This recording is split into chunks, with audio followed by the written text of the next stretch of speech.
Hey everyone, and welcome back to the deep dive. So you guys really wanted to get into the nitty gritty of the red pill stuff, Yeah. right? And how it relates to like covert contracts and marriage, and Mm-hmm. how society and history Yeah. have really shaped Yeah. all this stuff around masculinity and relationships. Mm-hmm. So we found this book Yes. that goes deep into these It topics. really does. It argues that modern feminism has really had some negative impacts on men. Oh, yeah. And it leads to like all these problems we see today, Mm. declining marriage rates, the way men are shown in the Yes. media, Yeah. the whole impact of feminist ideology on the workplace and education, Yeah. even like male leadership or the lack of it. Exactly. So yeah, buckle up because this is going to be a wild ride. This book is fascinating because it doesn't just like throw out these arguments. Right. It's got stats, anecdotes, historical analysis to Okay. back it all up. Okay, so let's jump right into what you guys are most interested in. Sure. Marriage. This book calls it the marriage plantation. Mm-hmm. Okay, marriage plantation. That's It grabs your attention. it definitely gets your attention. Yeah. But what does it actually mean? So basically, it's saying that marriage, like, despite the romantic stuff, Right. it's become more like a business deal. Okay. And men are often expected to be the main breadwinners. Even though things are supposed to be more equal now. Yeah, exactly. Yeah. So you have this tension Mhm. where men are stuck with these old financial burdens, Right. but they don't get the benefits and security they used to get in return. It's like the rules changed, but nobody told the players. Exactly. That's a great. Great way to put it. So the book backs this up with some pretty shocking numbers. Yeah, like for example, it cites research that shows men's income drops by like a whopping 21% Wow. after divorce 21%. compared to 10% for women. That's a huge difference. Right. It's a big deal. And the book called this male disposability. Mm-hmm. So like men are basically seen as expendable Pretty by the legal system and society in general. Yeah, it's a heavy concept, isn't it? Yeah, male disposability. Right. It really makes you think about the power dynamics, Yeah. especially when it comes to divorce. Right.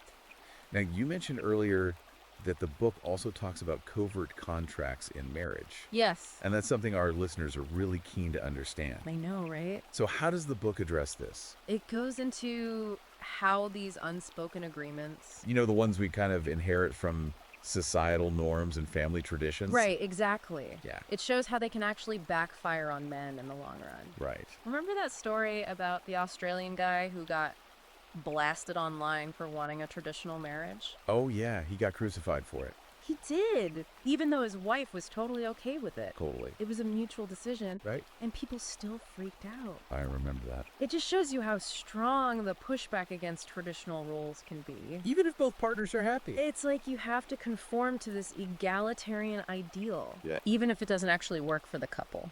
It's like there's this pressure to fit the mold, Exactly. and the book links this pressure, this push for an egalitarian model to feminism. Right? Absolutely. It argues that while feminism started out aiming for equality, Right.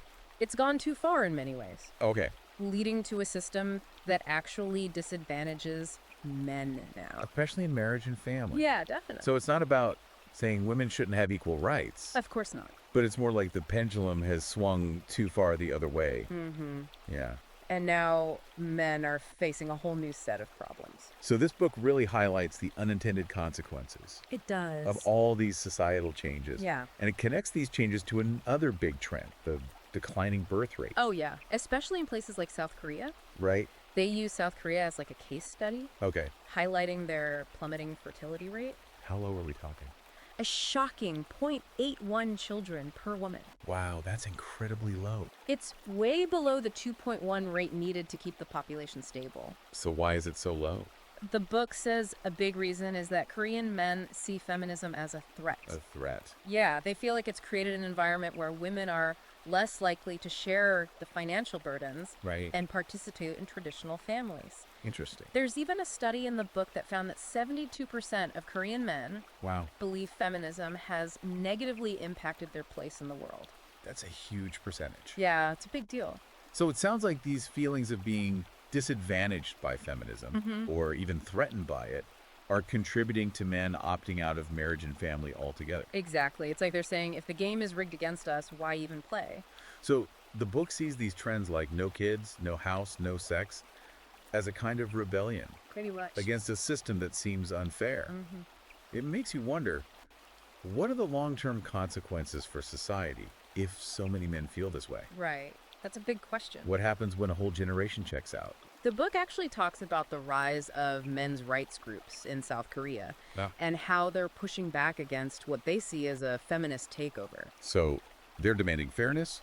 Yep, they want men's issues to be recognized. It's like the conversation around gender is shifting. It definitely is. It's becoming more complex. much more nuanced. So this book goes beyond just talking about the problems. Yeah, It actually offers some advice for men. it does. Right, practical advice. Absolutely. Like what kind of stuff are we talking about? Well, it covers a lot of ground, everything from financial independence to self-improvement, Okay, the value of male-only spaces, interesting. the power of traditional values like honor and duty, even stoicism as a philosophy for men to embrace. Wow, that's a lot to unpack. It is. So it's not just about blaming feminism. No, it's not. It's about giving men the tools to take control. Yeah, it's about recognizing the challenges, understanding the forces at play, and then taking action.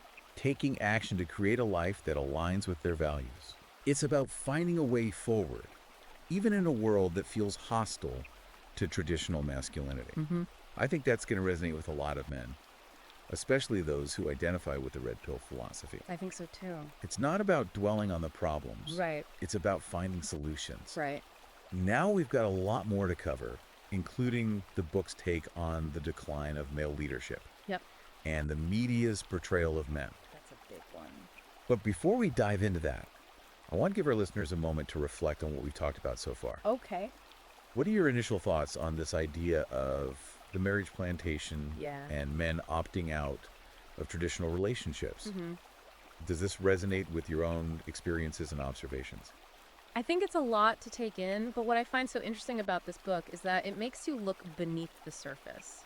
It makes you question those assumptions we often just take for granted. Right. And it encourages you to think critically about the forces that are shaping our lives and relationships. That's a conversation worth having, no matter where you stand on men's rights or feminism. Definitely a lot to ponder. Food for thought, for sure. You know, it's funny how the book connects this whole opting out thing to the decline of male leadership. Oh, yeah, that's a big one. Yeah, another thing you guys wanted to talk about. Definitely the red pill community talks a lot about the lack of strong male role models. So how does this book tie those two things together? Well, it dives into this idea that men are biologically wired for leadership. Okay. It even says that pushing for gender equality in leadership positions has actually made things worse. Really? So forcing equal representation actually backfires? That's what the book argues. Yeah, it even cites a study from Leadership Quarterly Okay. that found that even when men and women are equally qualified, men are more likely to become leaders in groups. Interesting. Like there's something inherent going on. A biological predisposition. Right, exactly. So it's not about saying women can't be good leaders. No. It's more about recognizing that maybe there are just some differences in how leadership emerges. Yeah, maybe men and women are just wired differently. That's a really interesting perspective, especially in the context of the red pill philosophy, Right. which is all about strong male leadership. So this book is offering like a biological basis for that argument. Yeah, it's a different angle than we usually hear. Definitely. And then the book goes on to explore how this decline in male leadership, along with the negative way men are portrayed in the media, Oh, yeah. might actually be contributing to the problems men are facing today. Exactly. It's all connected. Speaking of media portrayal, Oh, yeah. that's another area our listeners wanted to dive into. I know it's a big one. And this book goes deep, It does. arguing that the media pushes all these harmful stereotypes about men. Like bumbling dads on TV shows, Yep. villains in movies, The whole toxic masculinity thing. everywhere. It's like men are always either incompetent Yeah. or dangerous. There's no in between. Right. And the book argues that this constant negativity is really taking its toll. It even links this negative portrayal to a pretty crazy statistic What's that? that male labor force participation has dropped to just 52%. Wow, 52%. That's huge. Yeah, it's a big drop. So the book is saying that the way the media shows men might actually be discouraging them from working. It's like it erodes their self-worth Yeah, and makes them feel less valued in the workplace. makes them feel like they don't belong. That's a pretty bleak picture. It is. But I know this book isn't all doom and gloom. No, not at all. It offers solutions too, right? Especially for men who are already feeling disillusioned with the way things are. It absolutely does. It's about empowering men to take control and create a better future. Okay, so what does that look like in practice? What kind of advice does the book offer? Well, it talks about a bunch of different strategies like financial independence, Okay. minimalism, Mm-hmm. self-improvement, building strong male friendships, Mm-hmm. even reclaiming traditional values like honor and duty. That's interesting, especially for the red pill community, Right. which is all about self-improvement and building a strong masculine identity. Exactly. And the book goes deep into these ideas, Oh, okay. offering advice on everything from setting boundaries and getting rid of toxic relationships Mm-hmm. to creating a happiness budget, making time for self-care. A happiness budget. What's that? Basically, it's about being intentional with your time and resources, Okay. making sure you're doing things that actually make you happy and fulfilled. I like that. Yeah, it's about designing a life you love. Rather than just reacting to everyone else's demands. Exactly, you're in control. That really speaks to the whole taking control idea, Mm-hmm. which is at the heart of the red pill philosophy. Right, it's about being the master of your own destiny. Now, we've touched on a lot of different things, Well, yeah. but there's one more I want to make sure we get to. What's that? The book's take on men's health. Oh, yeah, that's a big one. I know that's something you're passionate about. It is, and this book really highlights how often men's health gets overlooked. Mm-hmm. It even mentions this pretty startling statistic. Very good. Men on average live 5 years less than women. 5 years. That's a huge difference. It's a big deal. Why is that? The book argues that it's partly because men are taught to be tough and ignore their problems. Right, like they're not supposed to complain. Exactly, which means they often don't seek help when they need it. Mm-hmm. It also criticizes the healthcare system for not really addressing men's unique needs. Yeah, there's definitely a stigma around men being vulnerable, Big time. like admitting they're not feeling well. Like they're not supposed to show weakness. So the book encourages men to challenge that stigma, It does. to prioritize their health and advocate for They themselves. take care of themselves. So it's not just about surviving, it's about thriving. Exactly. It's about living a long, healthy, fulfilling life. And the book gives practical advice on how to do that. You do. From creating a daily routine focused on self-care to getting rid of toxic relationships. Yeah, it's all about taking control and making healthy choices. It's really empowering. It is. This book has so much information and insight. It really does. I feel like we've only scratched the surface. We have. There's so much more to explore. What are your overall thoughts on what we've talked about so far? What strikes me is that the book tackles the tough questions head on.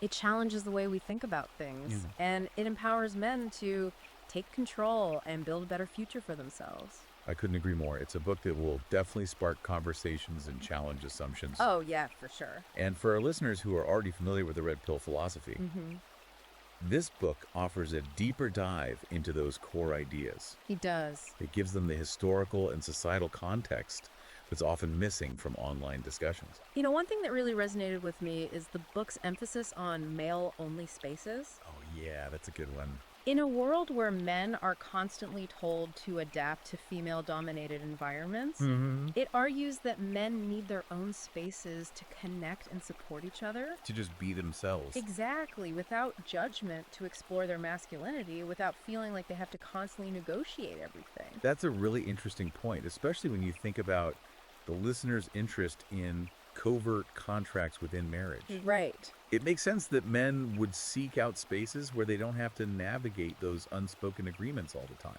If they're always being told to suppress their masculine instincts, Yeah. it's natural to want a place where you can just be yourself. It's like needing a break, Yeah, a place to recharge to reconnect with who you are. and build each other up. It really speaks to the whole idea of male camaraderie, brotherhood, It's about having, a tribe, a group of guys who understand what you're going through. a support system. And this book argues that those male-only spaces are crucial for fostering that sense of belonging and shared purpose. I think so too. You know what I really appreciate about this book? What's up? It doesn't just analyze the issues. It gives men practical strategies they can actually use in their own lives. It's not just theory, it's about taking action. Exactly. Yeah. It's not just about understanding the problem. It's about finding solutions. It's a call to action It's an invitation to create a better future. for yourself and for other men. And I think that message of empowerment is so important, It is. especially for men who are feeling lost or marginalized, Right. It's a reminder that they have the power to change things. to shape their own destiny. This whole conversation about male spaces and traditional values makes me think about that whole feminist agenda thing the book talks about. Oh, yeah. How it impacts everything. Yeah, and especially how it's affected marriage and birth rates. Definitely, the book argues that this whole push for women to put their careers 1st has contributed to the decline in marriage and kids. Like men don't know what their role is anymore. Exactly. All the old rules are being challenged. It's like the game changed, but nobody got the memo. Right. And that uncertainty, that feeling of being lost, is something you hear a lot in the Red Pill community. For sure. It's like the book is saying, hey, these feelings are valid. They're not just in your head. It's a reflection of what's happening in society as a whole.